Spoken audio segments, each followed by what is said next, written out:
આ સરસ્વતી માં સ્વર આપજો અને મારી મને મતી આપજે મામાન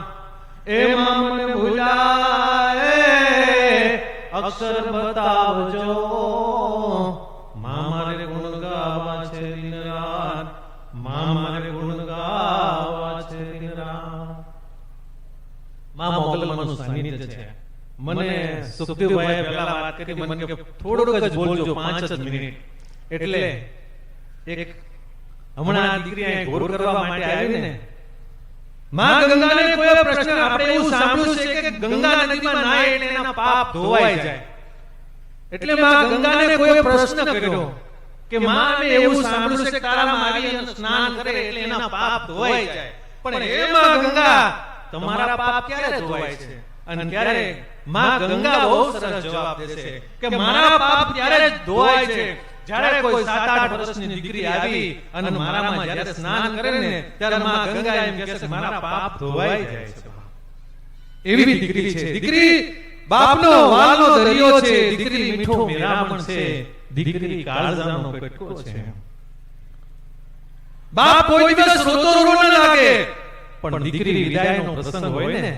તાર પાનખરના વડલા જેવો બાપ રર આવડે રોતો હોય ને તો બાપ રોતો બહુ લાગે અને ત્યારે દીકરી માટે બાવળાના કવિ ચોવીદાન ચઢિયાની રચના યાદ આવે એ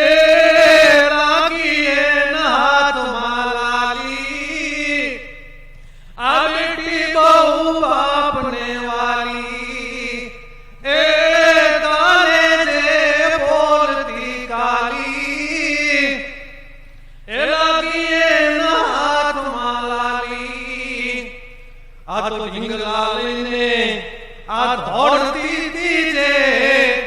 આજ ઊભી અંડોલ આ હિંગલા લઈને આ દોડતી દીજે આજ ઊભી અંડોલ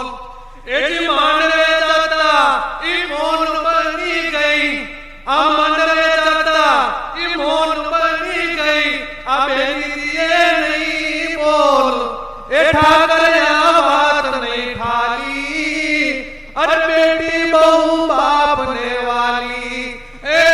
લાગીએ હાથમાં લાલી અરે બેટી બહુ બાપને વાલી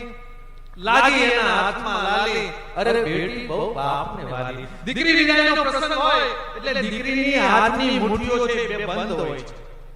છે દીકરી સંકેતમાં એમ કહેતી જતી હોય કે એક મુઠ્ઠીમાં મારા બાપની આબરૂને રાખીશ અને બીજી મુઠ્ઠીમાં છે એ મારા સાસરિયાને આબરૂને રાખીશ અને કદાચ બંનેને સાચવતા કદાચ ખોડિયામાંથી પ્રાણ કાઢી નાખવા પડશે ને તો હું ખોડિયામાંથી પ્રાણ કાઢી નાખીશ ઈ દીકરીનું પાત્ર છે બાપ બાપની આબરૂને સાચવવા દેશની એવી કેટલી દીકરીઓ છે બાપ જેને ઝેર પી અને પોતાના ખોડિયામાંથી પ્રાણ કાઢી નાખ્યા છે ભગવાન શિવ તો એકવાર ઝેર પી ગયા અને કંઠમાં શરીર રાખ્યું નીલકંઠ કહેવાના પણ આ દેશની એવી કેટલી દીકરીઓ છે જેને બાપ પોતાના પિતા માટે પોતાના કુળ માટે ઝેર પીને પોતાના ખોડિયામાંથી પ્રાણ કાઢી નાખ્યા પણ બાપને કોઈ દિવસ મંદિરમાં નથી બેસવું નહીં તો કાંઈક મંદિરો ખાલી કરાવવાની આ દેશની દીકરીનું સમર્પણ છે એટલે કવિ એમ કહે છે કે ભાઈ કાજે આખા બાપ ભાઈ કાજે આખા ગામને ભાંડે અન માતાનો ખાતી માર આ ભાઈ કાજે હે આખા ગામને ભાંડે ઈ માતાનો ખાતી માર આવી રખમાં ગઈ એ જીવાલ વરસાવે આવી રખમાં ગઈ એ જીવાલ વરસાવે એનો એવડો જીવ ઉદાર એ હેતાળી હિપ કે હાલી અરે બેટી બહુ બાપને વાલી એ લાગીએ હાથમાં લાલી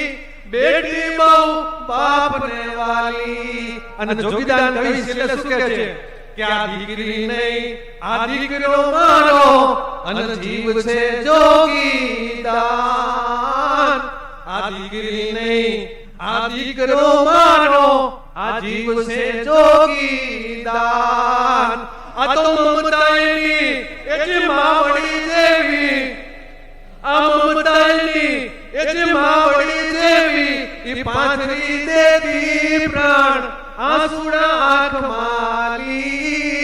ઈ સમજુ થઈને સાસરે હાલી એ રાખીએ નાથ માલી બેટી બહુ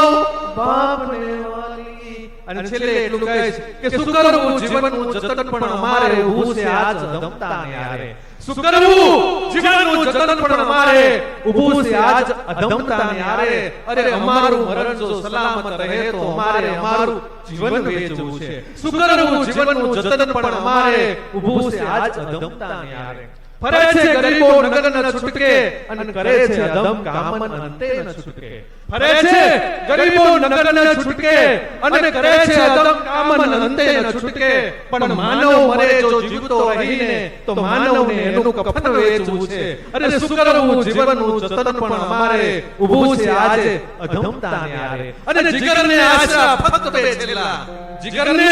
આશા ફક્ત બે છેલ્લા અરે સપન વેચવું છે મનન વેચવું છે પણ કીર્તન મળે તો કોઈ એને કહેજો તારા ભગતને ભજન વેચવું છે શું કરવું જીવનનું જતન પણ અમારે ઊભું છે આજે અધમતાને હારે અને છેલ્લે બેન્જો માસ્ટર માટે એક કડી